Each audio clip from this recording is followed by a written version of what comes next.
Hi friends, welcome back to my channel Mohini Murali vlogs అండి. ఈ వీడియోలో ఇప్పుడు ట్రెండింగ్లో ఉన్న ఈ కట్ వర్క్ నెక్ అనేది ఎలా కట్ చేసుకొని స్టిచ్ చేసుకోవాలో చూపిస్తాను. ఫస్ట్ అయితే లైనింగ్ని మెయిన్ పీస్ని కట్ చేసుకున్న తర్వాత నెక్ డౌన్ వచ్చి 10.5 ఇంచెస్ ఉంది. కానీ కస్టమర్ ఒక హాఫ్ ఇంచ్ పైకి పెట్టమన్నారని 10 ఇంచెస్కి మార్కింగ్ చేసుకున్నాను. పై వైపున నెక్ విడ్త్ 2.2 ఇంచెస్, కింది వైపున నెక్ విడ్త్ 2.5 ఇంచెస్కి మార్కింగ్ చేసుకొని ఇలా బాక్స్ లాగా డ్రా చేసుకోవాలి. ఇప్పుడు నెక్ అనేది మనం డైరెక్ట్గా లైనింగ్ పైన కట్ చేసుకోకూడదండి. కట్ వర్క్ కాబట్టి మనము క్యాన్వాస్ పైన నెక్ అనేది కట్ చేసుకోవాలి. క్యాన్వాస్ని తీసుకొని ఇలా డబుల్గా ఫోల్డింగ్ చేసుకొని మనం లైనింగ్ పైన ఎలా అయితే neck down neck width marking చేసుకున్నామో సేమ్ అదేలాగా మార్కింగ్ చేసుకోవాలి. చూడండి, నెక్ హైట్ 10 ఇంచెస్, పై వైపున 2.2 ఇంచెస్ నెక్ విడ్త్, అలాగే కింది వైపున 2.5 ఇంచెస్ నెక్ విడ్త్ అనేది మార్కింగ్ చేసుకొని దీన్ని బాక్స్ లాగా డ్రా చేసుకోవాలి.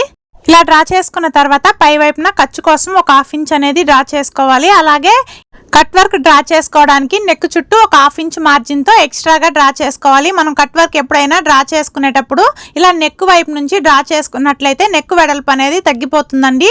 అలా కాకుండా ఎక్స్ట్రాగా ఒక హాఫ్ ఇంచ్ అనేది తీసుకొని అక్కడ మనం కట్ వర్క్ అనేది డ్రా చేసుకోవాలి.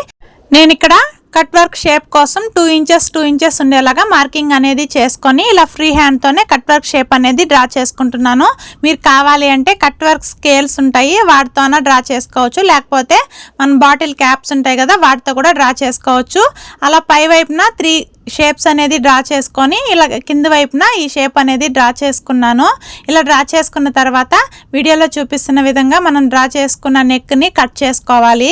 క్యాన్వాస్ని మనం ఎంత కరెక్ట్గా కట్ చేసుకుంటామో షేప్ అనేది మనం బ్లౌజ్ స్టిచ్ చేసిన తర్వాత కూడా షేప్ అనేది అంత కరెక్ట్గా వస్తుంది. కాబట్టి కటింగ్ చేసుకునేటప్పుడు జాగ్రత్తగా కట్ చేసుకోండి. షేప్ అనేది రౌండ్గా వచ్చే దగ్గర రౌండ్గా రావాలి. అలాగే కార్నర్స్లో కూడా షార్ప్గా వచ్చేలాగా కట్ చేసుకోవాలి. ఇలా కట్ చేసుకున్న తర్వాత నెక్ చుట్టూ ఒక 1 ఇంచ్ ఎక్స్ట్రాగా ఉండేలాగా క్యాన్వాస్ని కట్ చేసుకున్నట్లయితే మన క్యాన్వాస్ అనేది రెడీ అయిపోతుంది. చూడండి, ఇలా మిడిల్లో ఫోల్డింగ్ చేసుకుని ఒక టక్స్ ఇచ్చుకోవాలి. సేమ్ అదేలాగా లైనింగ్ కూడా మిడిల్లో ఫోల్డింగ్ చేసుకుని టక్స్ ఇచ్చుకున్న తర్వాత ఈ క్యాన్వాస్ ని మెయిన్ పీస్ కింద ఇలా పెట్టి చూసినప్పుడు ట్రాన్స్పరెంట్ గా పైకి కనిపించకుండా ఉండిందంటే మనం డైరెక్ట్ గా ఈ క్యాన్వాస్ ని లైనింగ్ పైన ఐరన్ చేసుకొని స్టిచ్ చేసుకోవచ్చు. అలా కాకుండా మనకి ట్రాన్స్పరెంట్ గా కనిపిస్తూ ఉందంటే మెయిన్ పీస్ ని లైనింగ్ ని జాయింట్ చేసుకొని తర్వాత ఎక్స్ట్రాగా ఒక లైనింగ్ క్లాత్ అనేది తీసుకొని దానిపైన క్యాన్వాస్ పెట్టి ఐరన్ చేసుకోవాల్సి వస్తుంది.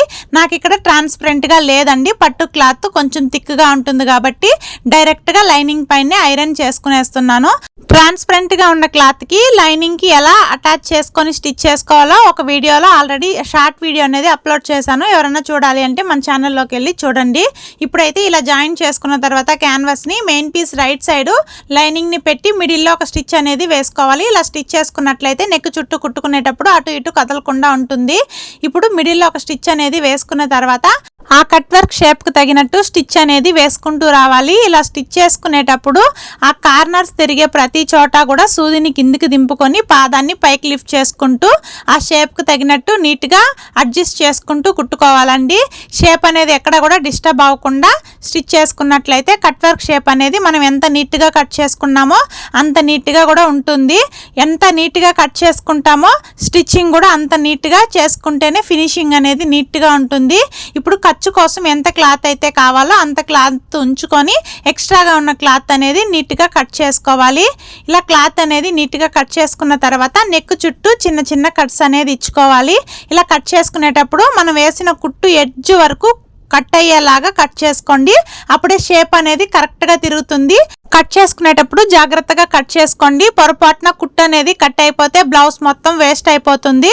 ఇలా కట్స్ ఇచ్చుకున్న తర్వాత నీట్గా ఆ షేప్స్ అన్ని కూడా ఓపెన్ చేసుకున్నట్లయితే నెక్ అనేది ఇలా ఉంటుంది. మీకు కావాలంటే దీనిపైన ఐరన్ అయినా చేసుకోవచ్చు, లేకపోతే ఎడ్జ్న కుట్టు అయినా వేసుకోవచ్చు. ఐరన్ చేసుకున్నట్లయినా కూడా మనకి షేప్ అనేది అలానే ఉంటుందండి. ఎందుకంటే మనం క్యాన్వాస్ అనేది పెట్టాం కాబట్టి షేప్ అనేది ఎక్కడ లోపలికి వెళ్ళిపోకుండా నీట్గా ఉంటుంది. నేను ఇక్కడ నెక్ చుట్టూ పైపింగ్ వేయాలి అనుకుంటున్నాను కాబట్టి ఇలా ఎడ్జ్న కుట్టు అనేది వేసుకుంటున్నాను. ఇలా కుట్టు వేసుకునేటప్పుడు షేప్ అనేది ఎక్కడన్నా లోపలికి వెళ్ళిపోయినట్లుంటే ఇలా సూది సహాయంతో నీట్గా ఓపెన్ చేసుకొని నెక్ చుట్టూ పై కుట్టు అనేది వేసుకున్న తర్వాత రివర్స్ చేసుకొని లైనింగ్ని మెయిన్ పీస్ని జాయింట్ చేసుకోవాలి. జాయింట్ చేసుకునేటప్పుడు ఎక్కడ కూడా ముడత అనేది రాకుండా నీట్గా జాయింట్ చేసుకుంటే బ్లౌజ్ ఫిట్టింగ్ ఫినిషింగ్ అనేది నీట్గా ఉంటుంది. ఇప్పుడు ఎక్స్ట్రాగా ఉన్న మెయిన్ పీస్ మొత్తం నీట్గా కట్ చేసుకున్నట్లయితే మన కట్ వర్క్ నెక్ అనేది రెడీ అయిపోతుంది. వీడియో నచ్చినట్లయితే లైక్ చేయండి. Okay friends, bye friends.